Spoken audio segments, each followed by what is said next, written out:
ഇപ്പോൾ ഇൻഷുറൻസ് മേഖലയിൽ 75% നിക്ഷേപം എന്നുള്ളത് അത് വിദേശ നിക്ഷേപം എന്നുള്ളത് ഇപ്പോൾ 100%ആക്കി മാറ്റിയിരിക്കുന്നു. അത് ഏത് തരത്തിലാണ് പ്രതിഫലിക്കാൻ പോകുന്നത്? ഏറ്റവും അപകടകരമായ വിധം പ്രതിഫലിക്കാൻ പോകുന്ന ഒരു കാര്യമാണ്. ഈ ബഡ്ജറ്റിലെ ഏറ്റവും ഹാംഫുൾ ആയിട്ടുള്ള ഏറ്റവും അപകടകരമായ ഒരു നീക്കമാണിത്. ഫോറിൻ ഡയറക്റ്റ് ഇൻവെസ്റ്റ്മെൻറ്റ് ഇന്ത്യയുടെ ഇൻഷുറൻസ് മേഖലയിൽ 75% 100% ഉയർത്തുകയാണ്. ഞാൻ അതിൻ്റെ ആ ചോദ്യത്തിനോട് ക്ലബ് ചെയ്ത് തന്നെ വേറൊരു കാര്യം പറയാം. ഇന്ത്യയിലെ റീറ്റെയിൽ മേഖലയുണ്ടല്ലോ, ചെറുകിട വ്യാപാര മേഖല, 40 മില്യൺ ആളുകൾ അതിനു മുകളിലാണ്. ഒരു കണക്ക് മാത്രമാണ് ഞാൻ പറയുന്നത്. ഇന്ത്യയുടെ ചെറുകിട വ്യാപാര മേഖല, ആ ചെറുകിട വ്യാപാര മേഖലയിലെ FDI എങ്ങനെയാണ്, ഫോറിൻ ഡയറക്റ്റ് ഇൻവെസ്റ്റ്മെൻറ്റ് എങ്ങനെയാണ്? അതിൽ 100% FDI ആണ്. സിംഗിൾ ബ്രാൻഡ് റീറ്റെയിൽ ട്രേഡിങ്ങിന് ഇന്ത്യയിൽ 100% ഓഫ് ഫോറിൻ ഡയറക്റ്റ് ഇൻവെസ്റ്റ്മെൻറ്റ് അനുവദിച്ചിരിക്കുന്നു. അതോടൊപ്പം തന്നെ 51% മൾട്ടി ബ്രാൻഡ് റീറ്റെയിൽ സെക്ടറിനും ഇന്ത്യയിലേക്ക് 51% ഫോറിൻ ഡയറക്റ്റ് ഇൻവെസ്റ്റ്മെൻറ്റ് അനുവദിച്ചിരിക്കുന്നു. ഞാൻ ചോദിക്കുന്നൊരു കാര്യം, സ്മൃതി ചോദിച്ചല്ലോ, ഇന്ത്യയുടെ ഇൻഷുറൻസ് സെഗ്മെൻറ്റിൽ 75 to 100 FDI ആയിക്കഴിഞ്ഞാൽ എന്താകുമെന്ന്. റീറ്റെയിൽ സെക്ടറിലേക്ക് നോക്കിയാൽ മതി.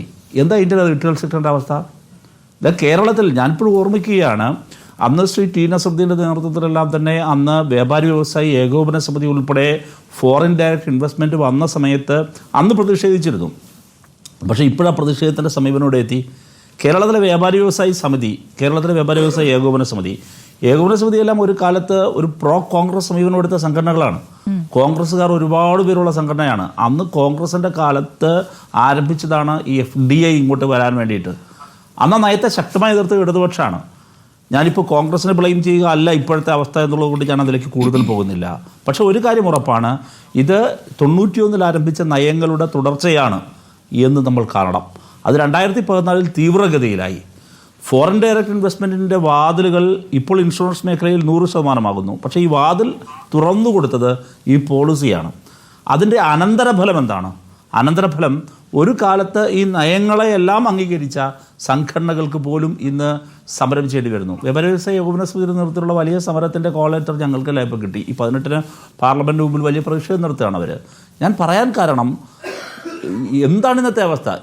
ഇന്നലെ ശ്രീ ഫ്രാൻസിസ് ജോർജിൻ്റെ ഈ പാനലുള്ളത് നല്ലതാണ്. ഞാനും ശ്രീ ഫ്രാൻസിസ് ജോർജും ശ്രീ കെ രാധാകൃഷ്ണനും രാഷ്ട്രപതിയുടെ നയപ്രഖ്യാപന പ്രസംഗ സമയത്ത് പാർലമെൻറ്റിൽ ഒരുമിച്ചിരിക്കുന്ന സമയത്ത് ഞങ്ങൾ സംസാരിച്ചു ഈ പ്രശ്നം. എങ്ങനെയാണ് ഇന്ന് അദ്ദേഹത്തിൻ്റെ കോട്ടയത്തും ഞങ്ങളുടെ തിരുവനന്തപുരത്തും ഞങ്ങളുടെ നാട്ടിലുമെല്ലാം റീറ്റെയിൽ സെക്ടർ തകർന്നുകൊണ്ടിരിക്കുന്നത് ഞങ്ങൾ സംസാരിച്ചതിൻ്റെ ആശങ്ക പങ്കുവച്ചവരാണ്. ഇതിൻ്റെ വലിയ ഗുരുതരമായ പ്രശ്നം ഇതിപ്പോൾ ഇതിലേക്ക് വരികയാണ്, ഇൻഷുറൻസ് സെഗ്മെൻറ്റിലേക്ക് വരികയാണ്. ഇപ്പോൾ തന്നെ ഇൻഷുറൻസ് മേഖലയിൽ നിയമനങ്ങൾ നടക്കുന്നില്ല, ഒന്നും നടക്കുന്നില്ല. അപ്പോൾ ഇത് അതൊന്ന്. രണ്ട്, ശ്രീ ആദികേശവൻ ദൗർഭാഗ്യവശാലി പാനൽ വിട്ടുപോയി. എനിക്ക് അദ്ദേഹം പറഞ്ഞ പല കാര്യങ്ങളോടും അഭിപ്രായ വിയോജിപ്പുണ്ടായിരുന്നു. അതിലേറെ പ്രധാനപ്പെട്ടൊരു കാര്യം, നമ്മുടെ രാജ്യത്ത് സാമ്പത്തിക വളർച്ച താഴേക്ക് വരുന്നുവെന്ന് അദ്ദേഹവും എക്കണോമിക് സർവേ റിപ്പോർട്ടും ആധികാരികമായി സമ്മതിക്കുന്നു. എന്നിട്ട് അദ്ദേഹം പറയുന്നത്, ഇത്തരത്തിലുള്ള ഇപ്പോൾ ഈ പറഞ്ഞിരിക്കുന്ന കുറേ പദ്ധതികൾ, കിസാൻ ക്രെഡിറ്റ് കാർഡ്, ഇത് കുറേ കാര്യങ്ങൾ പറഞ്ഞല്ലോ, അത്തരത്തിലുള്ള സ്കീമുകളുടെ ഗുണഭോക്താക്കളായി രാജ്യത്തെമ്പാടും ആളുകൾക്ക് മാറാൻ കഴിയും, കേരളത്തിലും മാറാൻ കഴിയും, അതിൻ്റെ ഗുണം ലഭിക്കുമെന്നാണ് പറഞ്ഞത്. സാർ, ഇതേ പാക്കേജുകൾ കൊണ്ട് ഗുണം ലഭിച്ചില്ലല്ലോ ഇതുവരെ. ഗുണം ലഭിക്കാത്തത് കൊണ്ടല്ല ഇന്ത്യയുടെ സാമ്പത്തിക വളർച്ച താഴേക്ക് പോകുന്നത്. ആ വസ്തുതയെ എങ്ങനെയാണ് നിങ്ങൾ അഭിസംബോധന ചെയ്യുന്നത്? ഞാൻ വളരെ ലളിതമായൊരു കാര്യം ചോദിക്കാം. രാജ്യത്ത് ഈ ബഡ്ജറ്റിൻ്റെ അനന്തരഫലമായി രാജ്യത്ത് വിലക്കയറ്റം കുറയാനുള്ള ഒരു എലമെൻറ്റ് ഈ ബഡ്ജറ്റിലെ ഏതെങ്കിലും ഒരിടത്ത് കാട്ടിത്തരാൻ പറ്റും? ഇതിൽ ഏതെങ്കിലും ഒരു പേജിൽ എവിടെയെങ്കിലും ഒരിടത്ത് വിലക്കയറ്റം പിടിച്ചു നിർത്താൻ വേണ്ടിയിട്ട് ചെയ്ത ഒരു കാര്യം പറയാൻ പറ്റുമോ? ഇല്ലെങ്കിൽ ഇത് ഏതെങ്കിലും തരത്തിൽ വിലക്കയറ്റം ഇല്ലാതാക്കുന്ന, പോട്ടെ, രാജ്യത്തെ തൊഴിലില്ലായ്മയെ ഇല്ലാതാക്കുന്ന എന്ത് കാര്യമാണ് ഇതിനകത്തുള്ളത്? നിങ്ങൾ ഇന്ത്യയിലെ മിഡിൽ ക്ലാസിനെ കുറിച്ച് ഞാൻ വീണ്ടും ആവർത്തിക്കുന്നു, മിഡിൽ ക്ലാസിനെ കുറിച്ച് സംസാരിക്കുന്നു. മിഡിൽ ക്ലാസ് എന്ന് പറയുന്നത് സർക്കാർ ഉദ്യോഗസ്ഥരാണ് ഇതിൻ്റെ പ്രോമിനൻ്റ് റോൾ കൈകാര്യം ചെയ്ത നയപ്രഖ്യാപന പ്രസംഗത്തിൽ പറയുന്നു. എന്നിട്ട് ആ സർക്കാർ സർവീസ് മേഖലയെ നിങ്ങളെങ്ങനെയാണ് കാണുന്നത്?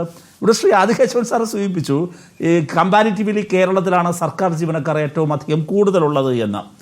അതെ, ഞങ്ങളാണുള്ളത്. അതൊരു റെമഡിയലായിട്ടുള്ള ഒരു ബദലായിട്ടുള്ള ഞങ്ങളുടെ ഒരു കാഴ്ചപ്പാടിൻ്റെ ഫലമായി മാത്രമാണ്.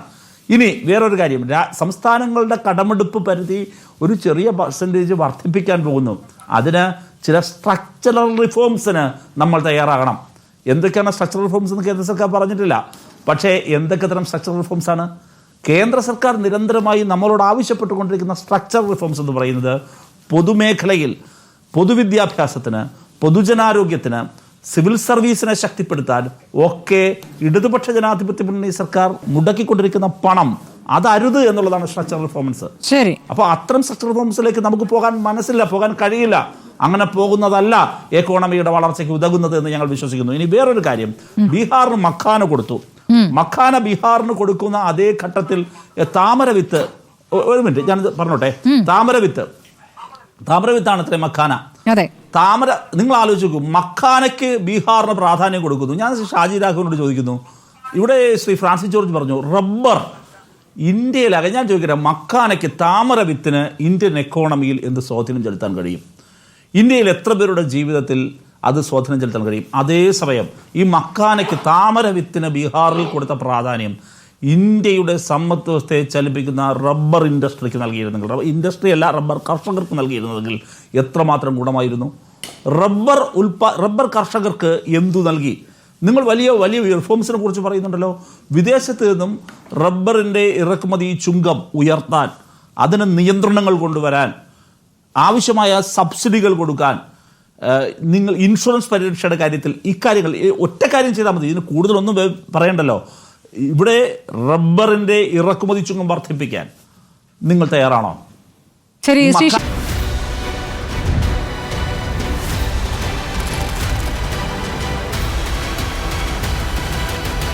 ഡിബേറ്റ് വിത്ത് സ്മൃതി പരുത്തിക്കാട്.